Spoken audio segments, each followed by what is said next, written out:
নামটা জানি কি? লাইলি। তোরে আমার ভাল লাগছে।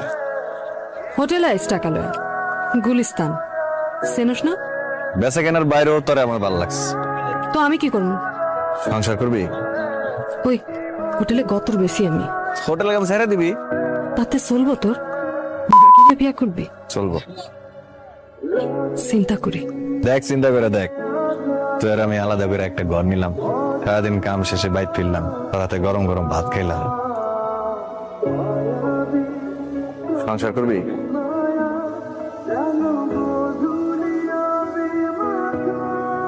কিছু পাওনাটা আছে, এগুলা লয়া আজকে কাম সেরা দিব। তাহলে তো একটা বড় দেখা ঘর দেখতে হয়। তুই কি দেখবি তুই জানো। আমি গেলাম। তাহলে আজকের থেকে কিন্তু তোর দেওয়ান সব আমার। আজকাতে না কালকাতে।